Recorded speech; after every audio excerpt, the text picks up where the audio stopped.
জানি ভিডিওটা পোস্ট করতে অনেক বেশি লেট হয়ে গেল, তাও তোমাদের সাথে শেয়ার করতে চলে আসলাম। তো সেদিন ছিল একটা কালী পুজো বাড়িতে ইনভিটেশন। তো সন্ধ্যাবেলায় আমি মা সবাই মিলে রেডি হয়ে এখানে বেরিয়ে গেছি। তো মিষ্টি নিয়ে এখানে চলে এসেছি পুজো বাড়ি, আর মায়ের মণ্ডপটা তখনও খালি ছিল, আর এদিকে বরণও হচ্ছিল। তারপর আমরা গেছিলাম ওপরে, আর এখানে সুন্দর একটা মিরর দেখে আমি একটু ভিডিও করব না, এরকমটা তো হবে না। এটা ছিল আমার লুক, কেমন লাগছে তোমরা অবশ্যই কমেন্টে জানিও। তো তারপর নিচে এসে দেখি মা এখানে বসে গেছে, আর কত সুন্দর লাগছে দেখো। দেন আমরা ফটো টটো তুলি, তারপর চলে যাই এখানে ফুচকা খেতে। আর এখানে দুটো স্টলেই এত ভিড় ছিল, কিন্তু আমি অনেক স্ট্রাগল করে এখানে ফুচকা খেয়ে নিয়েছি। আর মায়ের কাছ থেকে এখানে একটা ভেজ পকোড়াও খেয়েছিলাম। তারপর আমি তোমাদেরকে একটু সুন্দর করে হেঁটে চলে দেখাচ্ছিলাম আর কি, একদমই না, একটা ভিডিওর জন্য নিচ্ছিলাম এই ক্লিপগুলো।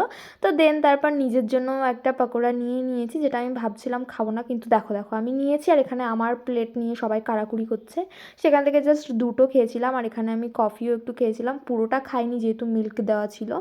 দেন আমরা চলে গেছিলাম খেতে, অনেকটাই রাত হয়ে গেছিলো।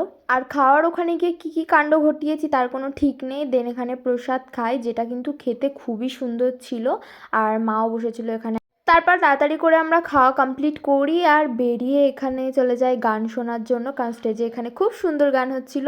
তো দেন একটা আইসক্রিম খেয়ে নিয়েছি, হ্যাঁ ঠান্ডার মধ্যে আইসক্রিম। তো আজকের ব্লগটা কেমন লাগলো জানাতে কেউ ভুলো না, ভালো লাগলে একটা লাইক করে দিও, টাটা।